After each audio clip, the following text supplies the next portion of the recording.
What would you do if you came home for Christmas and found a note saying your family spent your surgery money on a cruise and left you with the grandmother they abandoned? I was supposed to be home for Christmas, like always. The lights should have been glowing from the porch, the smell of cinnamon rolls wafting through the door, maybe even Dad pretending not to burn the ham again.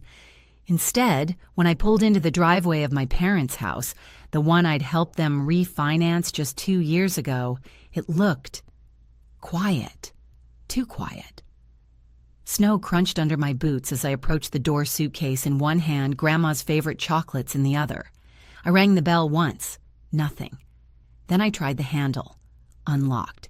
When I stepped inside, the house felt hollow.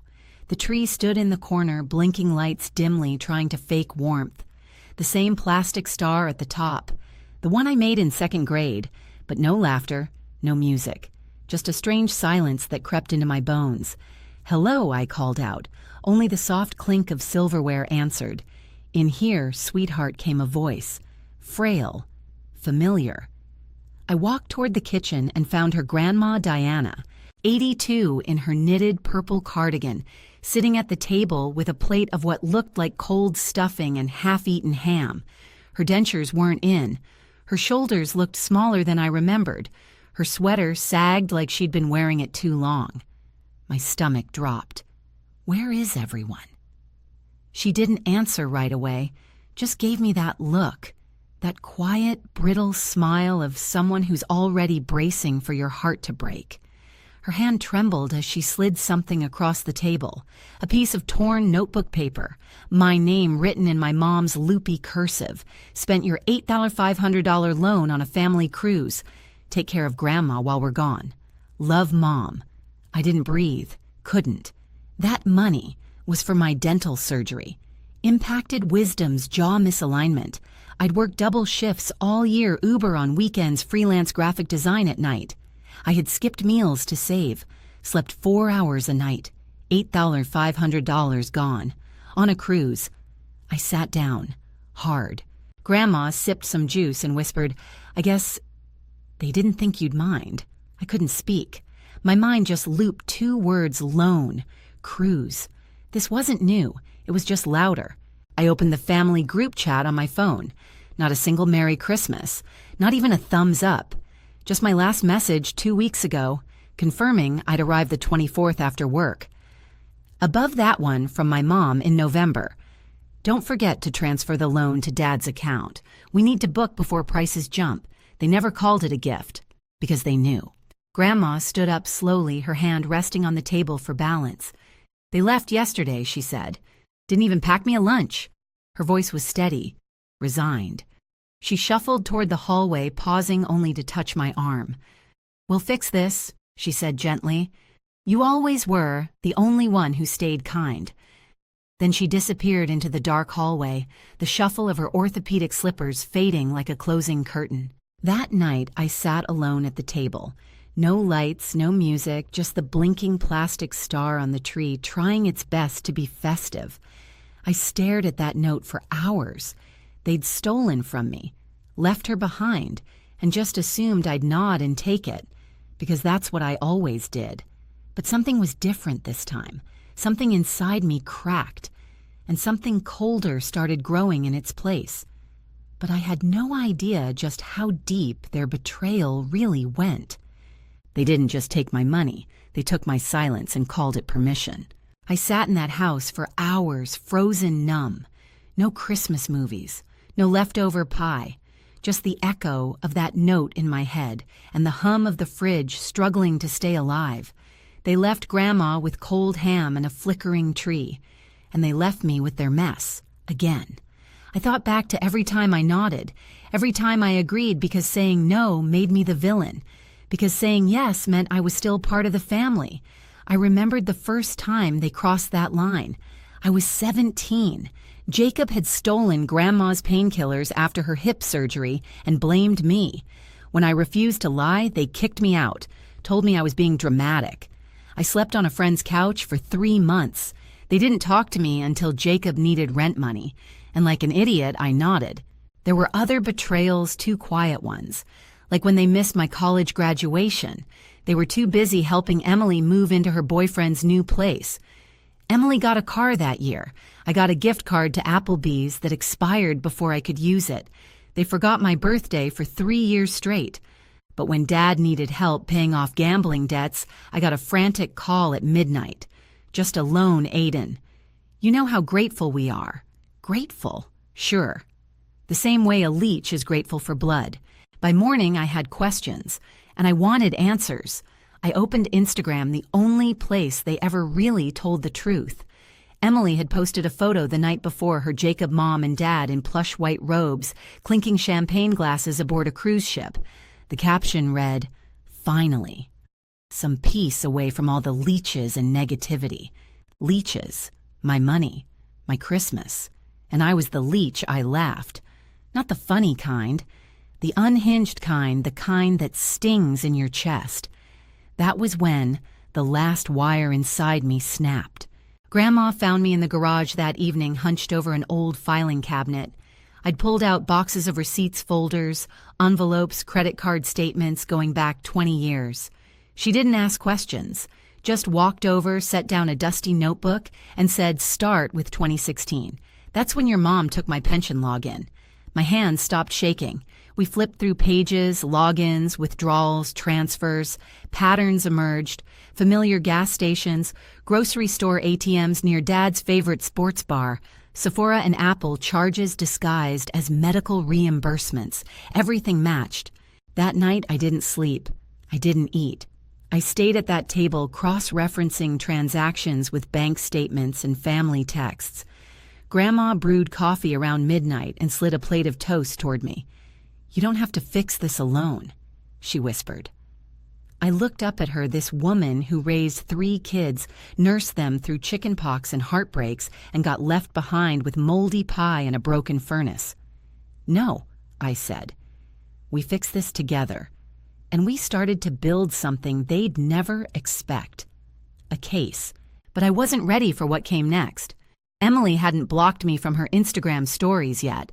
The next morning, she posted another video, her in a hot tub drink in hand giggling with Jacob as they clinked glasses again.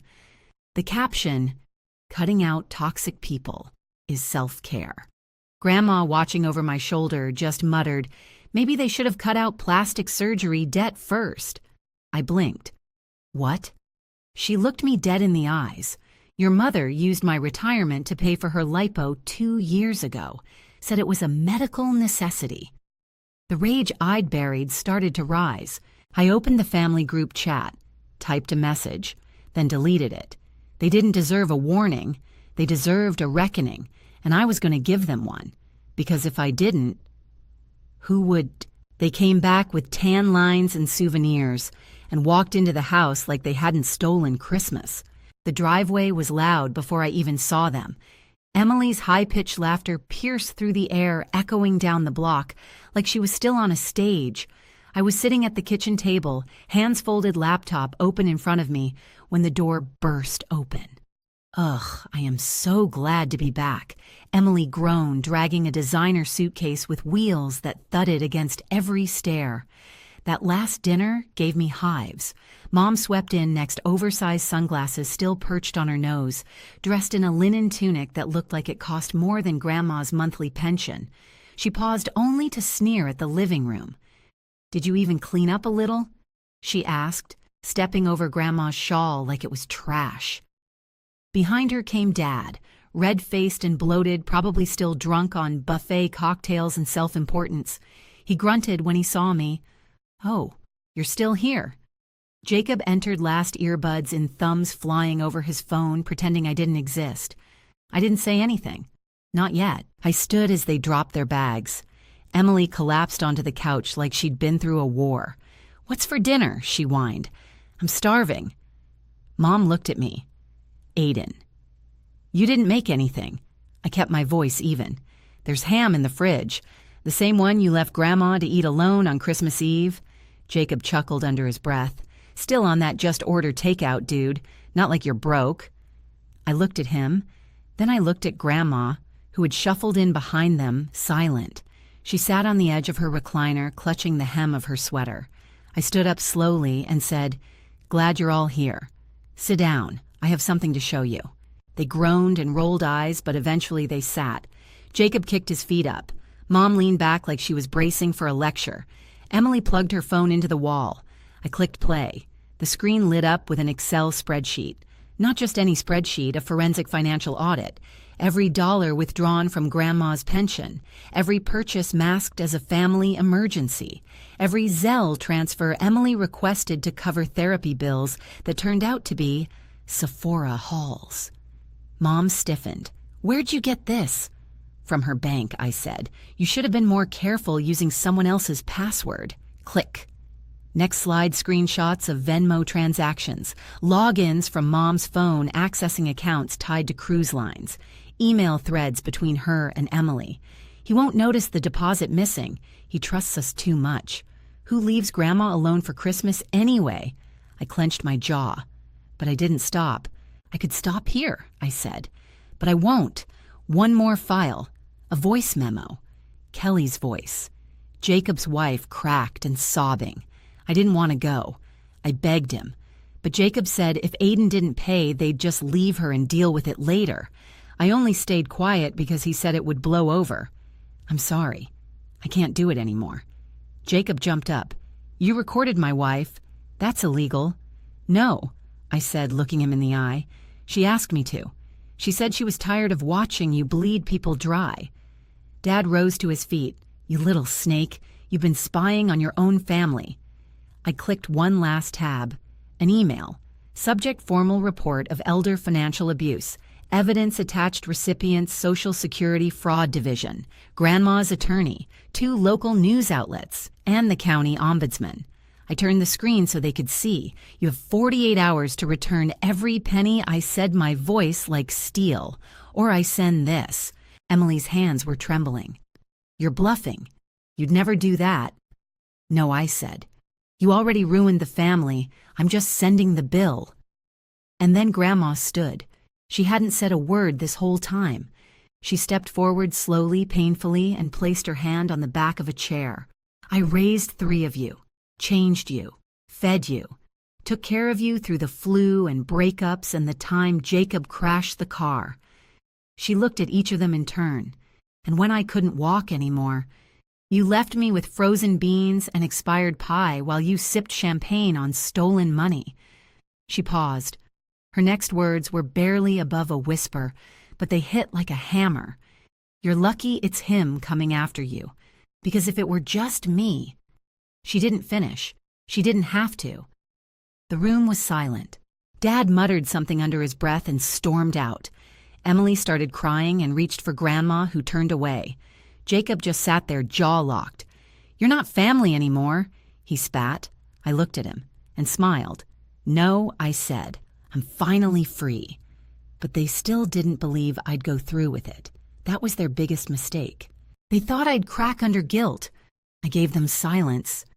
And then I gave them consequences. The first 24 hours, quiet. No apologies, no text, not even a fake apology emoji. Just me and Grandma eating microwave oatmeal in a too-quiet house, listening to the radiator hiss, while the storm outside matched the one I was brewing inside. By noon the next day, I'd waited long enough. I clicked send. That email, the one they laughed at, the one they said I'd never use, went flying into inboxes across the state. Attached a full spreadsheet of pension abuse. Audio recording of Kelly's confession. Timeline of account access matching Mom's devices. Screenshots of messages including the Instagram caption calling me a leech. Every piece of it. Neatly packaged, date stamped, time tracked. At 6:13 p.m., a response hit my inbox. "Thank you for your submission.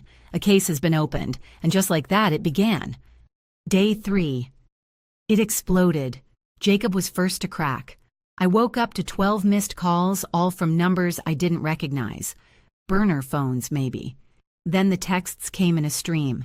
"We didn't mean it like that. You're seriously gonna destroy your own family over some money you always were too sensitive." I didn't reply. Instead, I forwarded every message to Natalie, Grandma's attorney's partner, and my new personal legal sledgehammer. Natalie was calm, unshakable. the kind of woman who could freeze a volcano with one email. She read the entire chain without blinking. By 11 a.m., she had drafted 4 letters of intent to sue, addressed to my parents, Jacob and Emily, signed and certified. Charges elder financial abuse, unauthorized access to retirement accounts, misappropriation of private loans. Amount owed, including interest and punitive damages, $14,322.85. Day 4. The knock came. It was Mom. No makeup. Hair pinned back like it had been clawed through a few dozen times. Her voice shook as she asked, "Can we talk?" I opened the door just wide enough. "Only if you brought a checkbook." She pulled an envelope from her bag, inside a cashier's check. $8,500. My loan. I held it up. No interest. "You're lucky to get this," she snapped. "You're tearing this family apart." "No," I said, stepping outside and closing the door behind me. "I'm just turning my back on a thief." She blinked, staggered, but didn't argue. She walked away. Day 6, Emily called from her work phone. She was crying. The article had gone live. Title: Family Steals. Disabled grandmother's pension. Abandons her on Christmas, grandson fights back. It had 42,000 shares overnight. Her name was on every screenshot. Her cruise robe photo had become a meme. Emily's boss at the boutique marketing firm, not amused. "They're talking about suspending me," she wailed. "I could get fired." "Return the favor," I said. "Now pay your share." She did. 4 installments. I made her send proof each time. No shortcuts. No tears. "Jacob." He laughed. At first, posted a story on Instagram. "My boss don't care about fake news. Y'all think I'm scared." 3 days later, Kelly filed for separation. She called me the same night. Her voice was small, but steady. "I'm sorry it took this long, but I finally see who he really is. I can't let my kids grow up thinking this is normal." I asked if she needed help finding a place. She hesitated. "Only if there are no strings attached." I smiled. "Then yes, because you did the right thing." 2 days later, Jacob showed up at my door, unshaven, tired, furious. "You ruined everything," he hissed. "No," I said, handing him a fresh envelope. "You did. Inside Natalie's latest motion. Wage garnishment, filed, approved." He tried to tear it in half and throw it at me. I didn't flinch. "Pay every penny I said, or we freeze your accounts." He growled. "You're bluffing," I leaned in. "Ask your lawyer." By the end of week 2, it was done. $8,500 from Mom and Dad, $3,100 from Emily, including interest, $2,700 from Jacob. After borrowing from his boss humiliatingly, total returned $14,300. I used $3,000 for my dental surgery. $2,000 bought Grandma a lift chair and hired a part-time home nurse. The rest locked into an interest-bearing account in Grandma's name. Only she and I could access it. When I showed her the documents, she held them like a newborn. Tears slipped down her cheeks. "They took everything from me," she whispered, "but they didn't take you." And that broke something deeper than any betrayal, and healed something I didn't know was still bleeding. But peace has a strange echo, and they weren't done talking. They tried to erase me with silence. Now the world was finally listening. The money was back, the threats had stopped, but that didn't mean they were done. They didn't call, but they posted. Oh, they posted. Emily resurfaced first. She tried to pull a redemption arc, posted a photo of a candle at church with the caption, "Forgiveness is hard but necessary. Some people don't understand what it means to heal." In the comments, someone had replied, "Did you ask your grandma if she forgives you for stealing her pension?" The post got flagged. She deleted it within an hour, then made her account private. Mom started whispering to distant relatives that I had manipulated Grandma in her old age. She conveniently left out the part where she used Grandma's pension to pay off her $6,000 liposuction bill. I had the invoice. Jacob went full delusional. Posted a reel using audio from Succession, standing dramatically on a balcony, looking out at nothing. The caption, "Some people would rather see you fall than rise with you." I laughed for 10 straight minutes. Rise with you. He tried to burn me alive and dance in the ashes. I didn't respond. Didn't need to. Every time they posted, people remembered. Every time they lied, someone in the comments reminded them who they really were. The story had gone viral, not just in Colorado, nationally. Talk shows picked it up. Reddit threads analyzed it. Some influencer on TikTok stitched a dramatic reading of the email I'd written to Social Security. People called me everything from a hero to a symbol of generational courage. I didn't care about the labels. I just cared that it worked. Mom tried to start a YouTube channel, Cozy Kitchen with Carla. One episode in someone commented, "Did you buy that oven with stolen pension money?" She shut the whole thing down in 2 days. Emily tried applying for work at a new agency. Word got around. Nobody wanted a marketer who made headlines for financial abuse. Jacob's background check triggered red flags. The garnishment order scared off a job offer from some logistics firm in Denver. Oops. Meanwhile, I was free. I moved out, got an apartment that didn't smell like burnt coffee and guilt. All secondhand furniture. A mattress I picked out myself. I didn't want a single thing touched by their hands. Grandma came with me. One room for her, one for me. She called her room the fort, decorated it with crochet blankets and photos from the 80s. She started sleeping through the night again. No more waking up every hour, no more checking locks twice. Peace. Finally had a shape. Then one day a woman stopped me in the grocery store. Older, classy, gentle eyes. "Excuse me," she said. "Are you the one from the article, the one who saved his grandmother?" I blinked. "I guess." She nodded, eyes misty. "My mother went through the same thing, but no one fought for her. Thank you for being the one who did." She touched my arm gently, then walked away. I turned to Grandma. She had frozen, hand hovering over a can of soup. "I didn't think anyone saw us," she whispered. "They do now," I said. Then something incredible happened. A local nonprofit for elder protection reached out. They nominated me for a Civic Courage Award, said my case inspired dozens of others to come forward with their own stories. The ceremony was simple. No red carpets, no tuxedos. But when I stood up and accepted that plaque, something cracked open inside me. Not pride, freedom. Because I wasn't just the quiet kid who nodded anymore.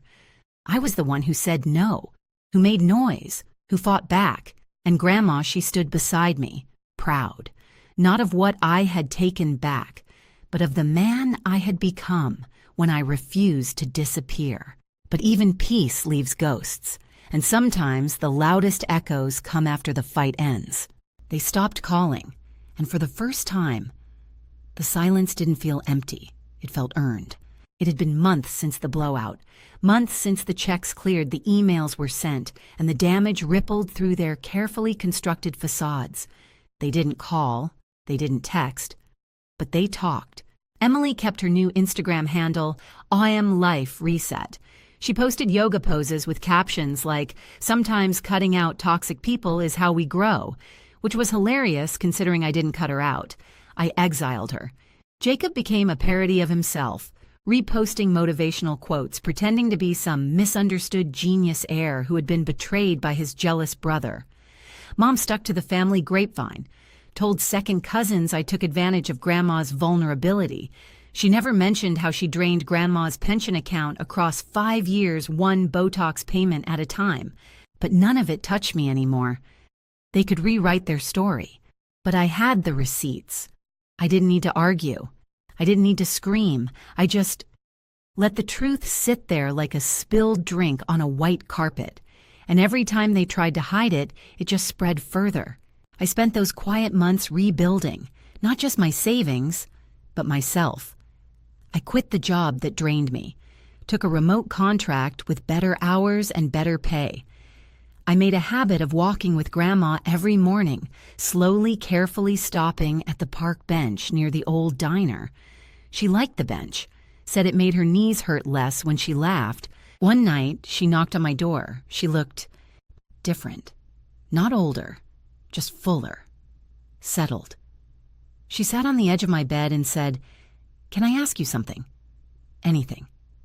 When you saw that note, why didn't you just leave? Why didn't you just walk away from all of us?" I sat there a second searching for the truth. Then I said, "Because I remembered who I was, before they made me forget." She didn't speak, just nodded, eyes full. "I'm proud of you, sweetheart." And that broke me more than any insult ever had, because she meant it, and no one else in that family ever did.